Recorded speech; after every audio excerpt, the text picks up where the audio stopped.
ഒരു വശത്തെ ടീമുകൾ പരിശീലനം ആരംഭിച്ചിട്ടുണ്ട്. തലയുടെയും കിങ്ങിൻ്റെയും എല്ലാം എൻട്രികളുടെ റീലുകൾ പറക്കുന്നു. എന്നാൽ മറുവശത്തോ പശ്ചിമേഷ്യയിൽ ഉരുണ്ടുകൂടിയ സാഹചര്യം സൃഷ്ടിച്ച വലിയ വെല്ലുവിളിയും നിലനിൽക്കുന്നു. ജനങ്ങളും ഹോട്ടലുകളും LPG സിലിണ്ടർ അടക്കമുള്ളവക്കായി നെട്ടോട്ടമോടുമ്പോൾ IPL എങ്ങനെ നടക്കുമെന്ന വലിയ ചോദ്യം ഇനിയും ബാക്കിയാണ്. ലോജിസ്റ്റിക് പ്രശ്നങ്ങൾ, ഫ്ലൈറ്റ് ഡിലേ, സ്റ്റേറ്റ് ഇലക്ഷൻസ് എന്നിവ തീർക്കുന്ന വെല്ലുവിളികൾ വേറെയും. എന്നാൽ കാര്യങ്ങൾ ഇത്രയും കോംപ്ലിക്കേറ്റഡ് ആണെങ്കിലും IPL നടക്കുമെന്ന് വിശ്വസിക്കാൻ കാരണം ഒന്നേയുള്ളൂ. കാരണം IPL നടത്തുന്നത് BCCI ആണ്. കോവിഡ് കാലത്ത് സകല കായിക മാമാങ്കങ്ങളും നടക്കാതിരുന്നിട്ടും IPL നടത്തി കായിക ലോകത്തെ ഞെട്ടിച്ചവരാണ് BCCI. ഇന്ത്യ പാകിസ്ഥാൻ യുദ്ധസമാനമായ അന്തരീക്ഷത്തിലും പോയ IPL വിജയകരമായി തന്നെ BCCI നടത്തി. ലോക്സഭാ തെരഞ്ഞെടുപ്പ് കാലത്ത് ദക്ഷിണാഫ്രിക്കയിൽ ടൂർണമെൻറ്റ് നടത്തി വിജയിപ്പിച്ച ട്രാക്ക് റെക്കോർഡ് വേറെയുമുണ്ട്. പക്ഷേ ഇക്കുറി ഒന്നിലധികം പ്രശ്നങ്ങൾ ഒരുമിച്ച് വന്നത് കാരണം BCCIക്ക് കാര്യങ്ങൾ എളുപ്പമല്ല. IPL കൃത്യസമയത്ത് നടക്കണമെങ്കിൽ BCCIക്ക് ഭഗീരഥ പ്രയത്നം തന്നെ ഇക്കുറി നടത്തേണ്ടി വരും. എന്തൊക്കെയാണ് പ്രശ്നങ്ങൾ പരിശോധിക്കാം. ഇക്കുറി നടക്കാനിരിക്കുന്ന IPL ചരിത്രത്തിലെ ഏറ്റവും ദൈർഘ്യമേറിയതാണ്. മാർച്ച് 28 മുതൽ മെയ് 31 വരെയുള്ള 64 ദിവസങ്ങൾ.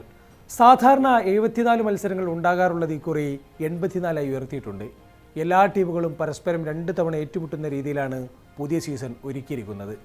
നേരത്തെ മാർച്ച് 26 നടത്താനിരുന്ന ടൂർണമെൻറ്റ് പിന്നീട് മാർച്ച് 28 മാറ്റുകയായിരുന്നു. ഈ വർഷത്തെ IPLനുള്ള ഏറ്റവും വലിയ വെല്ലുവിളി LPG ക്ഷാമം തന്നെയാണ്. രാജ്യത്തെ ഉടനീളമുള്ള ഹോട്ടലുകൾ അഭിമുഖീകരിക്കുന്നത് വലിയ പ്രതിസന്ധി സമയം. ഓരോ IPL ടീമുകൾക്കുമൊപ്പമുള്ളത് താരങ്ങളും കോച്ചുമാരും ടെക്നീഷ്യൻസും അടക്കമുള്ള ജംബോ സ്ക്വാഡാണ്. ഇത്രയും പേർക്ക് ഒരുമിച്ച് താമസം ഒരുക്കുക എന്നത് എളുപ്പമുള്ള കാര്യമല്ല. കൂടാതെ ഓരോ മത്സരങ്ങൾക്കുമായി 10,000 സ്റ്റേഡിയങ്ങളിൽ എത്താറുമുണ്ട്. ഹോട്ടലുകൾ അടഞ്ഞുകിടക്കുന്ന സാഹചര്യമുണ്ടായാൽ അതും വലിയ പ്രതിസന്ധിയാകും സൃഷ്ടിക്കുക.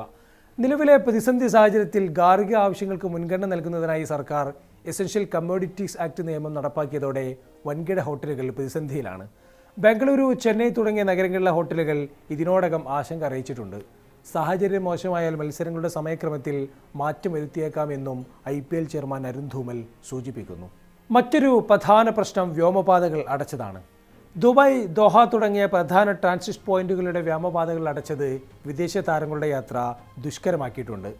ദക്ഷിണാഫ്രിക്ക, വിൻഡീസ് എന്നിവിടങ്ങളിൽ നിന്നുള്ള താരങ്ങൾ ലോകകപ്പ് തീർന്ന് നാട്ടിലെത്തിയതേയുള്ളൂ. ഇവരുടെ മടങ്ങിവരവ് എന്നെന്ന ചോദ്യം ബാക്കിയുണ്ട്. എല്ലാ താരങ്ങളെയും ഒന്നിപ്പിച്ച് എന്ന് പരിശീലനം തുടങ്ങുമെന്ന ആശങ്കയും ബാക്കി നിൽക്കുന്നു. കൂടാതെ വിമാന ടിക്കറ്റ് നിരക്കുകൾ കുത്തനെ ഉയർന്നത് ഫ്രാഞ്ചൈസികൾക്ക് വലിയ സാമ്പത്തിക ഭാരമാണ് സൃഷ്ടിക്കുന്നത്. ഇത്രയും പ്രതിസന്ധികൾക്കിടയിൽ മറ്റൊരു തലവേദന കൂടി BCCIക്ക് പരിഹരിക്കേണ്ടതുണ്ട്. കാരണം കേരളം, പശ്ചിമ ബംഗാൾ, തമിഴ്നാട്, അസം എന്നീ 4 സംസ്ഥാനങ്ങളിൽ തെരഞ്ഞെടുപ്പ് നടക്കുകയാണ്. ഇതിൽ കേരളം അല്ലാതെയുള്ള 3 സംസ്ഥാനങ്ങളും IPLന് വേദിയാകുന്ന ഇടങ്ങളാണ്. ചെന്നൈയും കൊൽക്കത്തയും ഒരുപാട് മത്സരങ്ങൾക്ക് വേദിയാകുമ്പോൾ ഗുവാഹത്തിയും രാജസ്ഥാൻ്റെ ഏതാനും മത്സരങ്ങൾക്ക് വേദിയൊരുക്കുന്നുണ്ട്. തെരഞ്ഞെടുപ്പ് കാരണം മാർച്ച് 28 മുതൽ ഏപ്രിൽ 12 വരെയുള്ള ആദ്യത്തെ 20 മത്സരങ്ങളുടെ പട്ടിക മാത്രമാണ് ഇതുവരെ പുറത്തു വന്നിട്ടുള്ളത്. തെരഞ്ഞെടുപ്പ് തീയതികൾ പ്രഖ്യാപിച്ച ശേഷം മാത്രമേ ബാക്കി ഷെഡ്യൂൾ പുറത്തുവിടൂ. RCBയുടെ ഹൃദയത്തളികയായ ചിന്നസ്വാമി സ്റ്റേഡിയത്തിൽ IPL നടത്താൻ അനുമതി ലഭിക്കുമോ എന്നതാണ് മറ്റൊരാശങ്ക. കഴിഞ്ഞ സീസണിലെ അപകടത്തെ തുടർന്ന് സ്റ്റേഡിയത്തിൻ്റെ സുരക്ഷാ പരിശോധന നടന്നു വരികയാണ്. നേരത്തെ മറ്റു വേദികൾ RCBയുടെ ഹോം ഗ്രൗണ്ടായി ഉയർന്നു കേട്ടിരുന്നുവെങ്കിലും ചിന്നസ്വാമിയിൽ തന്നെ അത് നടത്താനുള്ള കഠിന പ്രയത്നമാണ് നടന്നു വരുന്നത്. കാര്യങ്ങൾ ഇങ്ങനെയൊക്കെയാണെങ്കിലും IPL ടീമുകൾ BCCIയിൽ വിശ്വാസമർപ്പിച്ച് പരിശീലക സെഷനുകൾ നടത്തി വരുന്നുണ്ട്. പ്രൊമോ വീഡിയോകളും സോഷ്യൽ മീഡിയ പോസ്റ്റുകളും യഥേഷ്ടം പേജുകളിലൂടെ പ്രവഹിച്ചുകൊണ്ടിരിക്കുന്നു.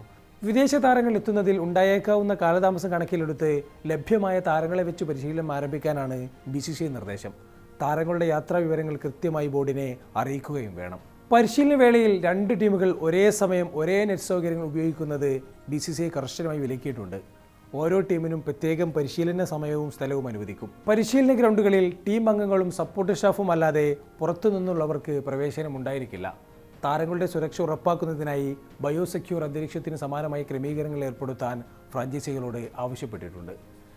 എന്തായാലും സ്ഥിതിഗതികൾ BCCI നിരീക്ഷിച്ചു വരികയാണ്. IPL കൃത്യസമയത്ത് നടക്കുമോ അതോ മത്സരങ്ങൾ വെട്ടിക്കുറക്കുമോ? ഇതിനെല്ലാം ഉത്തരം തരേണ്ടത് വരും ദിവസങ്ങളാണ്.